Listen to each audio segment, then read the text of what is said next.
odaa akkasettanii rakkoo jiru man keessa odaa akkasettanii rakkoo jiru rakkoo sun furuu caalmoo dahuu maskii fi dahuu maskiitu furuutu caalaadha. Baay'ee waan taksanitti immoo addunyaa kan gubbaa waan anu badhe like tip life tip dhugaa waaqa waan tokko nuun cufa jechuudha. Ani ofii kiyyaa nam qulqulloof tolchuutu hin jiru. Nuun cufa rakkoon kee maali seetani? Odoowwanni nu hanqate. Odoowwanni nu hanqate hedduun jiru. Hanqinni nan biraa odoo laallu kufaatii nan biraa fi ebeluun kufee ebeluun ka'ee ebeluun kolfee ebeluun dallanee ebeluun gadde odoo jennuuti. Jiruun keenya kanurraa honnechuu jiru. Odoo rakkoman keenya odoo kufaatiin keenya gas nu rakkise odoo kufuun keenya gas nu cinqee jiraate kanama irratti like you know keenya guutuu deemna malee kanama laallu ture. Odoo kanama laallu kunoo halkanii guyyaa maal jedhanii keenyaleen kufaatiin keenyaleen dadhabuun keenyaleen argachuun akkuma sunitti ta'ee hafee ka'um nama laalaa astaayitii kennaa jiraachuu jirra jechuudha. Odoo waan nu hanqatu sun ilaalle hanqinni nama bira hin deemnu ture jechuudha. Ilmi namaa riizinii qabu waan kamiifiyyuu baay'ee wayi. Wanni cufa baanii as gubbaatti hin dubbatamu. Wanni cufa jiru as gubbaan na beektan jechuun waan ki cufa beekuu qabdan jechuu miti. Hin taphannaan kufallaa, hin nyaannaan dhunnaa, waan gaarii jiraatu sheeroolee hin tolchina. Sunirraa kaaf garuu wanni cufa waan as na bir ta'u cufa beekuu qabdan jechuu miti. This is too privacy. Bira keessee nu jirtan jechuudha. Isa nu badhaa naa galatoomaa hedduu san jaalladha. Waan gaarii naa yaaduu keessaniif garuu rakkoo man keessa cufaa beekuu qabnaa naan jedhina please. Namni iskeejulii ofii qaba. Namni cufa iskeejulii ofii hin jiraata. Sunirratti ammoo iskeejulii ki malee fedhii waaqa waan jedhamu jira. Nu yaarnaa waaqayyootti nu xumuraa jechuudha. Obboleetti stop. Sorry ko. Haadhoo so nu yaarnaa ka xumuramu rabbiidha. Kanaafuu waan cufaa baay'ee waan of hin dandeettanii tolchan sanitti hin fakkaatin. Wanni isaan dandeettanii of hin tolchan tokko illee hin jiru. Asii baatee deemuun kan kee asii tarkaanfachuun kan kee dhuddee nyaattee ciistee ka'uun kan kee cufaa harki waaqa jirti. You never know. Sii galee amma asii baatee maan akkasii mudatu hin beektu. Akka waan of hin dandeettee waan cufa tolchitu koomeentii namatti hin kennina jechuudha. So isaan jaalladha isaan kabajam guddoo maabraraa kennuun narra hin jiraatu. Iskeejulii nama keessa hin seenina. Iskeejulii waan private ta'e irratti koomeentii baay'ee hin kennina. Wish tolchuu dandeettan it's okay. Thank you so much. San jaalladha san kabaja. Achirraa kaaf garuu waan jiru kan keessa ta'u like private waan ta'e namsuniif dhiisa. Shi narratti hin dallanina. San jaalladha san kabaja. This is after all privacy waan ta'e. Akkasii walii dhiisna yaa uummata qashtii reyaadoo thank you. Isti moq argut seenoo kosti. Isti kiyyaa. Nan dhaa rifeensa nan miicaa fi nin tolchaa fi bakka rifeensa warra ollaatitti jettee hin deemtu. Kanumaati irraa tolcha waan ta'eef. Waa hundaa anaati irraa babbareecha. Qe'ee anaa haxaawaa akka hundetti bakka. Obboleessi keessan ka singilii jira garuu amala akka keessanii qabaa? Dhiirti hunda fuutee jirti. Jaarsa akka keessanii kun hin argamu rakkoo. Kanarraan dhalate tokko naan dura fuudhatama ilmoo takka qaba. Wasanan hin fuudhee. Gaafsan barumsa. Warri akka keessanii argamtu. Mee wallaahi jedhi. Wallaan argamtu.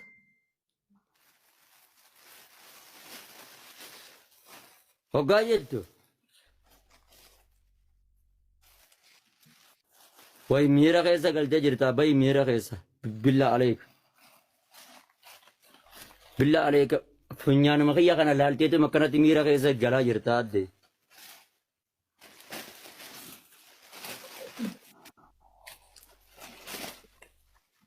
Funyaan kiyya kun dubartii jaarsa qabdu hunda meeqata. Boonaan afayya bayaan kiyya bakka dhufti haadha faatee guddoo tanan na adabsiisi billa aleeka. Warra keessa qabdan bayaan billa aleeka takkan irraa kabaladha takkaan na adabde hooy. Na adabsiisi yaa bayaan kuma wal gargaara. Bannatachi dabiliirra wal gargaara dabiliirratti gaa'is. Faamilii dabiliirra Afoosiin wal gargaara. adabsiisa haadha faatee tanan adabsiisa billaa aleikum. Arraboo namni itti godhuuti hin jirre ati maa ati firan qabdu.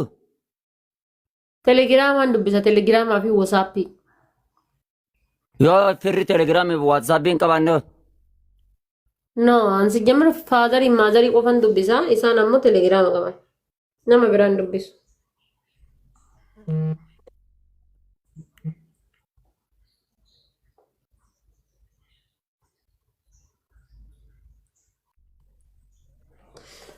Waan ofii huqqattee baga huqqadhee yume ni jedhee hokkatte. akkanaa Jaalalaas siqee qabee deemi jaalala ofirraa hayyee jee eessatti hayyee jedhan ofirraa dhorki. Ganda qoraanaa gigali ni irraanfatta. jaalalli hin jiru ganda quraana Haadha faatee gaafii yoonan si gaafadha wayii nyatti yaarta. maali gaafii Nyatti ni yaarta hayyamamaadha. Okay, hayyamamaadha miti. yaa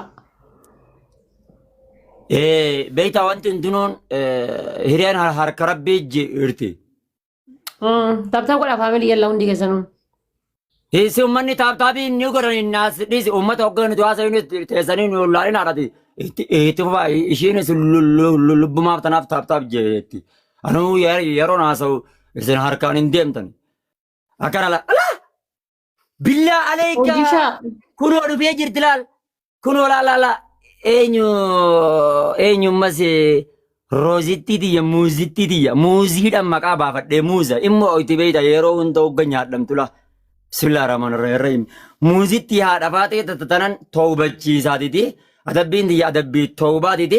Yoo keessaa qabaatte nama hosiisi. Hanganan gaafii ishii gaafadhu ishee hin toobachiisa ammas.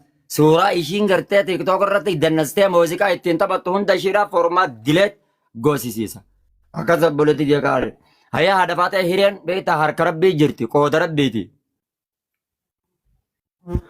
Hiree qooda rabbii san eegaa jirtammoo. Maaliif heeruma diyaati? Maaliif heeruma dhiiste? hireen qooda rabbiitii eegaara Hiree sadiin baay'isa. Hiree qooda rabbii san eegaa hirta. Wallaahi. wallaa Adiin baay'isa. Okay. Dhiira akkam heeruma barbaadare? Okay, heeruma amma fedhii inni qabdaare. Adiin baay'isa. Gaasi warri keessaa qabdan. nan heeruma gaafa hireen qooda rabbii dhufte Amma heeruma fedhii inni qabdaan jeeri.